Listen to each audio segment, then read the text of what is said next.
Waduh, Munarman disebut Polri bakal diproses hukum jika terbukti ikut berbayat, ditulis oleh Sardi di sewar.com. Nama Munarman terus diseret. Memang orang ini sudah terkenal, salah satunya berkat aksi siram air teh saat acara debat di talk show beberapa tahun lalu. Tapi kali ini, namanya melejit ke tingkat yang sangat mengkhawatirkan. Ini terkait video pengakuan dari seorang terduga teroris yang mengaku berbayat kepada kelompok teroris tersebut. Nama Munarman disebut ikut dalam acara pembayatan tersebut. Munarman sendiri sudah cuci tangan dan mengaktifasi ghost protokol, mengaku tidak kenal orang yang ada di video tersebut. Pertanyaannya adalah, siapa yang percaya? Mabes Polri memastikan akan menyeret Munarman ke ranah hukum jika dia terbukti ikut berbayat kepada kelompok teroris seperti yang dikatakan di video. Kepala Biro Penerangan Masyarakat atau Karopenmas Polri, Brigadir Jenderal Rusdi Hartono mengatakan, pihaknya saat ini masih menunggu hasil dari kerja Densus 88 anti teror. Masih menunggu kerja dari Densus 88. Siapapun yang terlibat dalam tindak pidana pasti akan dimintakan pertanggungjawaban hukumnya, katanya. Pengacara FPI Aziz Yanuar membantah hal tersebut, membantah keras pernyataan saudara AA yang menyatakan pernah terjadi baiat dukungan kepada anggota tersebut yang dilakukan di bekas markas daerah Laskar FPI, Jalan Sungai Limboto, Makassar. Adapun acara yang dilaksanakan saat itu adalah diskusi umum terkait kondisi perpolitikan dunia secara global yang dihadiri oleh 3 orang narasumber, yaitu Munarman, Ustadz M. Basri almarhum, Ustadz Fauzan almarhum, kata Aziz. Sebenarnya di media sosial banyak netizen yang sudah memberikan bukti, entah benar atau tidak, tapi sepertinya memang benar. Dan ini sudah lama, bahkan ini sudah dari dulu beredar, hanya saja belum ada penanganannya sampai saat ini. Saya mikirnya begini, dulu tidak gampang menghadapi gerombolan FPI ini. Salah langkah sedikit saja, maka pemerintah bakal didemo berjilid-jilid sampai negara jadi repot. Apalagi dulu sejak kasus penistaan agama yang menyeret Ahok, mereka makin merasa di atas angin, dan arogansi mereka mencapai titik tertinggi. Senggol dikit, mereka bakal teriak kriminalisasi dan rezim disebut zalim dan juga otoriter. Mereka dikit-dikit demo, dengan asumsi mereka tidak berani diganggu pemerintah. Sekarang, arogansi mereka mencapai titik balik dan menjadi bumerang. Pemerintah yang sudah habis kesabaran akhirnya meratakan mereka semua hanya dalam waktu kurang lebih 2 bulan. Pentolan dan junjungan mereka langsung gol akibat kasus berlapis. Ormas dibubarkan. Petingginya rame-rame cuci tangan dan berdoa supaya tidak kena ciduk. Lihat saja Haikal Hasan jadi kalem kayak orang sopan. Begitu juga dengan Munarman. Orang ini mirip dengan Rizik dan sering membuat pernyataan menyesatkan. Memang tidak separah Rizik, tapi orang ini juga sama keterlaluannya. Banyak orang menyayangkan kenapa orang ini tidak sekalian ikut diangkut. Mungkin inilah saat yang tepat untuk memantau dan membidik Munarman. Sudah banyak bukti yang membuat orang ini layak diberi pelajaran. Kalau memang nanti terbukti bersalah, tinggal tunggu waktu publik merayakan tertangkapnya Munarman. Yang bertahan saat ini memang sedang berusaha cuci tangan dan mengelak sebisa mungkin. Meski rakyat tidak percaya dengan pengakuan mereka, tetap saja harus ada bukti untuk menjerat. Publik pasti sudah tidak sabar melihat mereka yang selama ini berbuat ulah tapi aman-aman saja. Banyak orang yakin polisi pasti cukup cerdas serta didukung dengan peralatan-peralatan canggih untuk mencari rekam jejak seseorang beserta buktinya.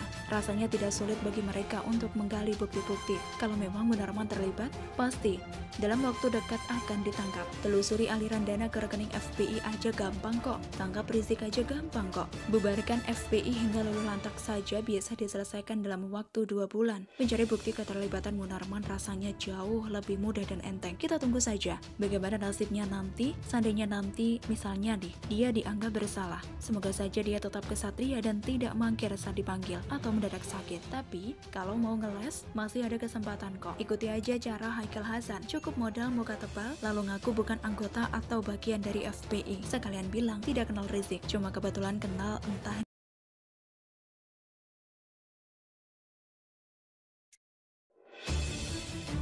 SBY angkat tangan, kader memberontak dan menunggu nasib AHY di lembaga survei. Ditulis oleh Cak Anton di sewar.com. Seumur hidup, saya belum pernah mencoblos Partai Demokrat. Sama halnya dengan PKS, baik itu yang terwakili melalui Pileg hingga Pilkada dan Pilpres, di mana salah satu partai pengusungnya adalah Demokrat. Alasannya, saya cukup sederhana, begitu banyak catatan kebijakan yang kurang tepat, dan bahkan saya anggap salah dari SBY selama ia menjabat menjadi presiden. Sedangkan, SBY secara tidak langsung akan tercermin sebagai penguasa Demokrat. Selagi SBY masih mencengkram Demokrat, sulit untuk berharap banyak kepada Demokrat untuk kemajuan bangsa. Kalau boleh jujur, saya beberapa kali golput saat pileg. Hal itu karena saya menganggap rezim berganti rezim tidaklah ada perubahan bagi kehidupan kami, para rakyat jelata yang terwakili oleh DPR. Tetapi saya mulai mikir, nggak golput lagi. Waktu pileg karena wejangan salah satu dari tim pemenangnya SBY saat Pilpres. Orang yang juga berbagi strategi dengan PKS ketika itu. Saya akhirnya sadar bahwa perda diskriminasi terjadi karena kita yang nggak rasis atau intoleran lebih memilih golput, sehingga yang terpilih wakil-wakil yang pemikirannya rasis dan cenderung intoleran. Pada akhirnya saya mulai sedikit paham tentang perjuangan di negeri demokrasi. Perjuangan yang harus diupayakan tetapi tetap mengikuti koridor yang ada. Pada akhirnya saya pun tergugah untuk mengkampanyekan Megawati yang berpasangan dengan Prabowo. Meskipun saya bukanlah orang Gerindra atau PDIP. Atau bahkan saya pun tetap golput untuk Pilpres meskipun pileg nyoblos.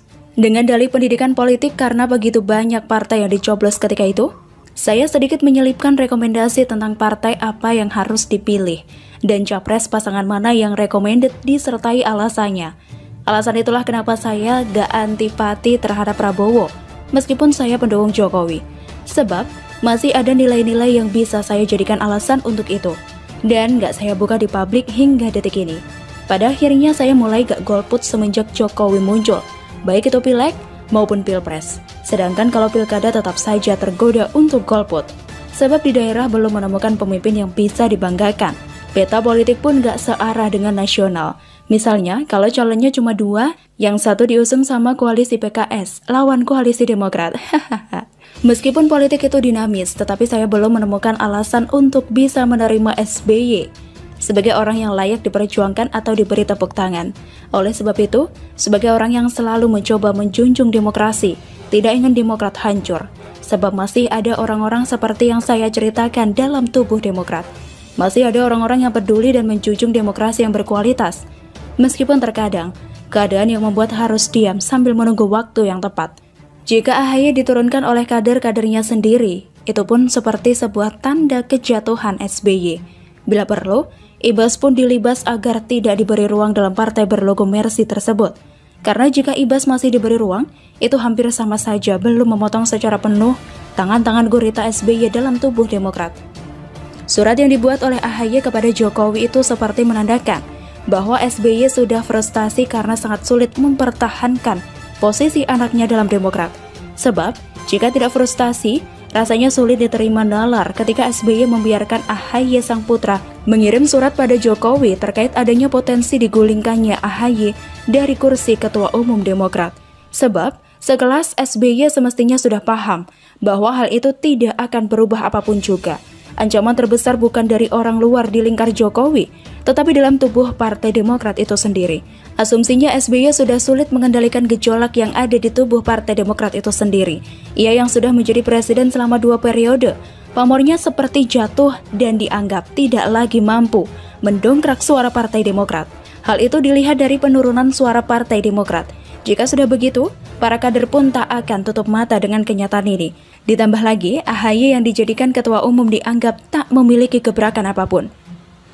Jika AHY tak memiliki gebrakan apapun namun tetap menjual, saya rasa para kader pun akan tenang dan tak akan bergejolak. Kesempatan dan waktu sudah diberikan kepada AHY pada pemilu Pileg 2019 dan Pilkada yang baru saja lewat. Namun dengan dijadikannya AHY maskot, dalam baliho pun tak mampu mendongkrak perolehan suara partai, tak mampu berkontribusi terhadap suara calon kepala daerah yang diusung. Kesempatan terakhir sudah disia-siakan oleh AHY. Jalan satu-satunya bagi SBY untuk menyelamatkan karir politik AHY tentu saja dengan membuat AHY sama nasibnya seperti dirinya dulu, yaitu seperti terlihat diselimi oleh penguasa. Jikapun nanti AHY didepak dari ketua umum partai, tetapi jika masyarakat percaya bahwa AHY dizalimi oleh pemerintah melalui Muldoko, paling tidak nama AHY bisa mencuat dan tetap memiliki potensi ada partai yang melirik. Lalu bagaimana partai-partai tahu kalau nama AHY masih bisa menjual? Tentu saja dengan elektabilitas yang dirilis berbagai lembaga survei. Meskipun ini baru asumsi dan perkiraan, paling tidak itulah yang bisa dibaca. Udah.